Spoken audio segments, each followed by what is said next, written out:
Hello, moviegoers, and welcome to a special edition of Have You Seen It? I am your host, Denise, and our show today is going to be in two parts. I'm going to give you my movie review first, but afterwards, in place of my regular Nailed It, we're going to go into Academy Award mode. So I'll tell you a little bit more about that when we get to it. But right now, we're going to get right to our review this week.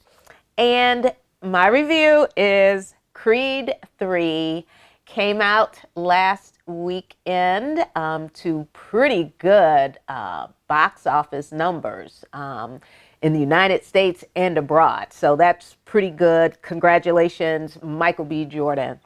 All right, so Creed 3 stars Michael B. Jordan, and this is also his directorial debut.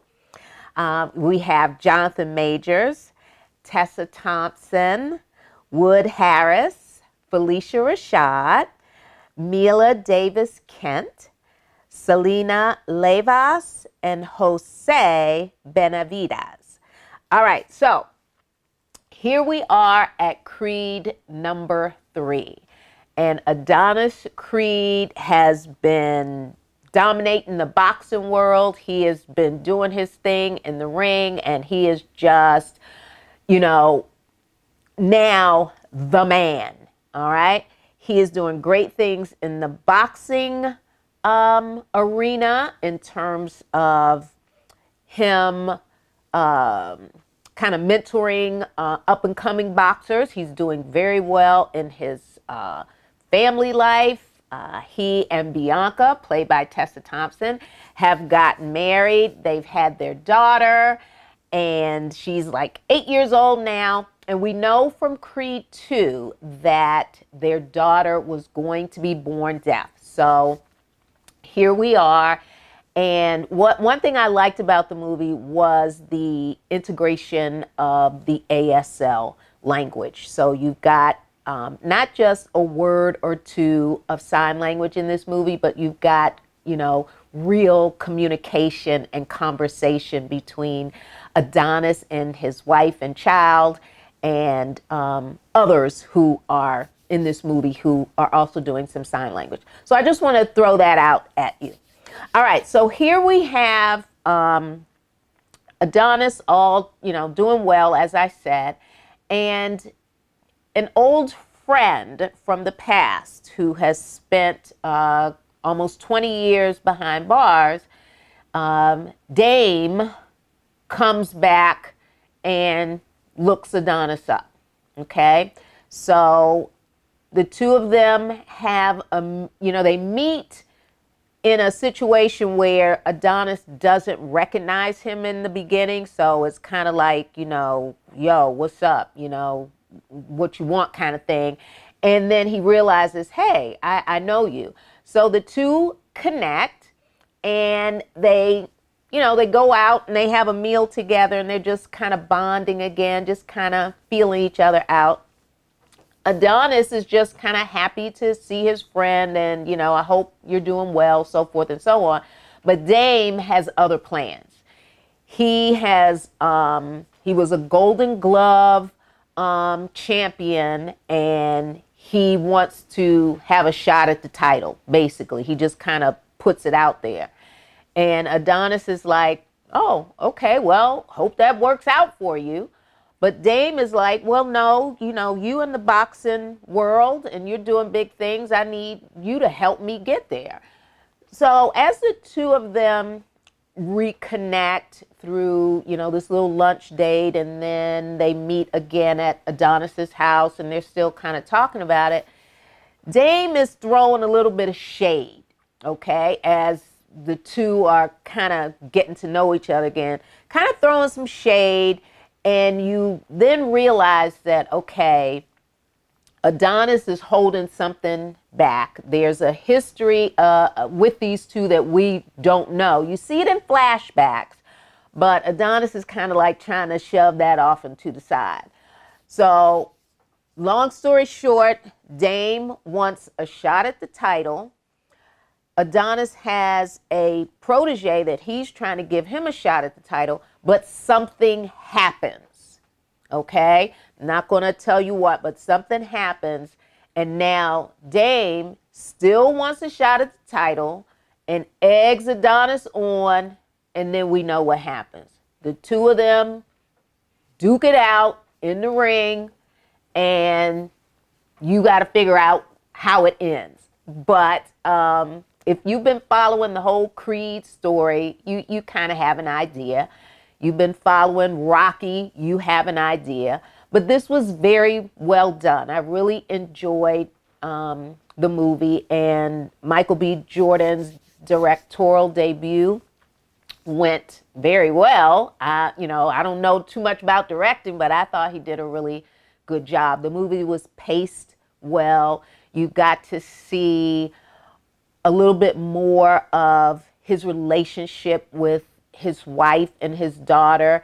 And you get to see a couple who both are, trying to deal with their past as best they can. So both are kind of, holding some things back, but trying to work through it at the same time. And in this movie, you get to see Bianca doing more of her music thing. We know that she is partially deaf, so her career is affected by that, but it doesn't stop her from doing big things in the music industry for up-and-coming artists.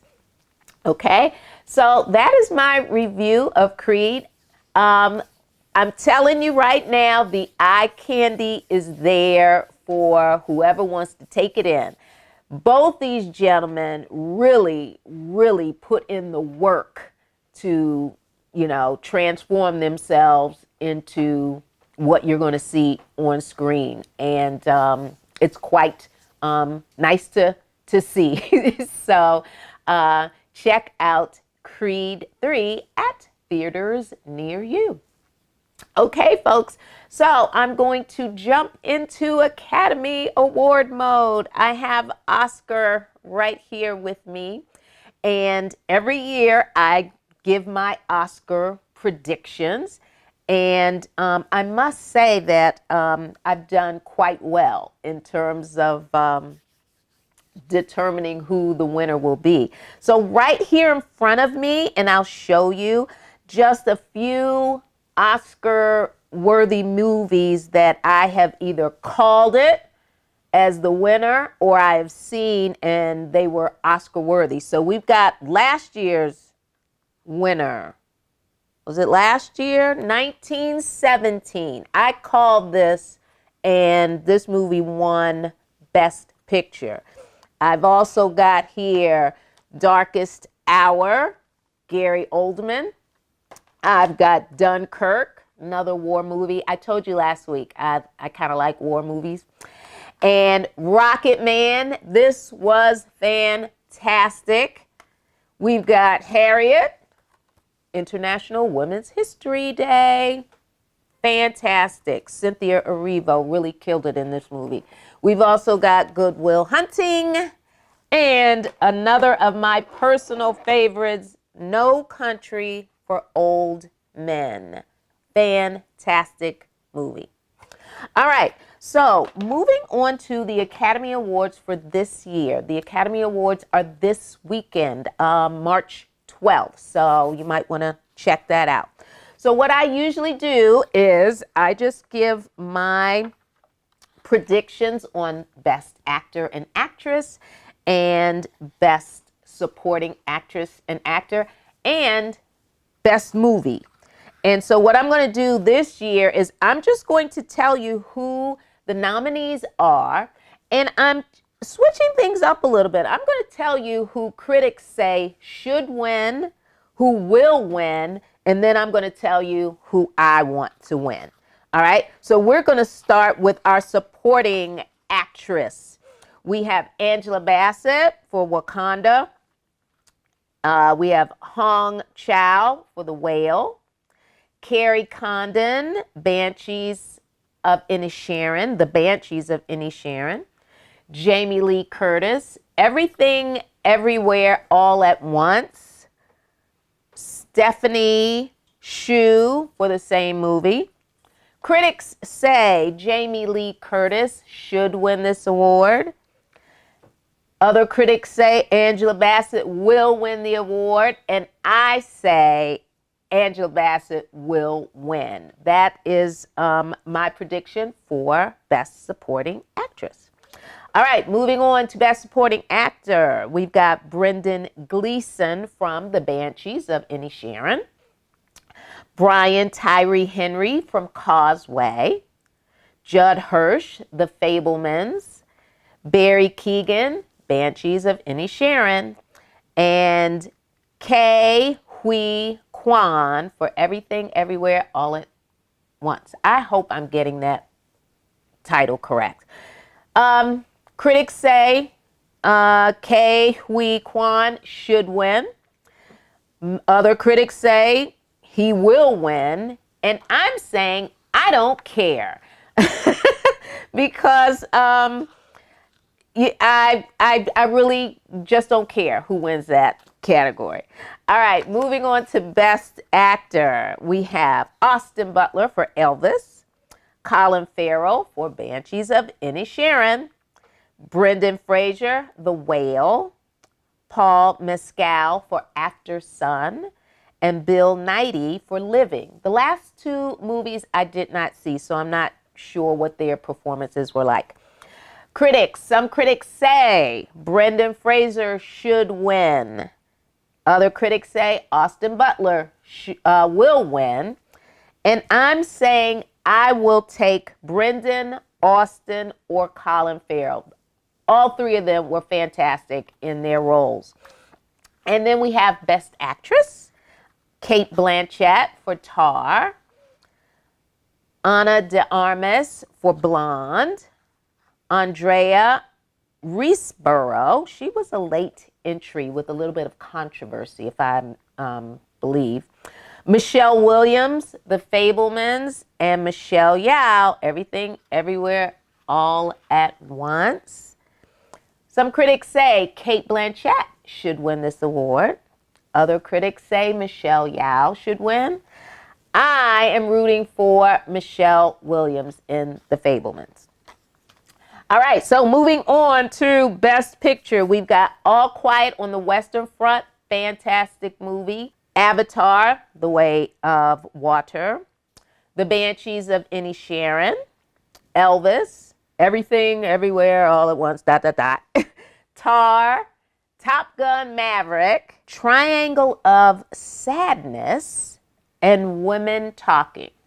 Of those nominees, I've seen 6 of those movies. I'm going with Everything ...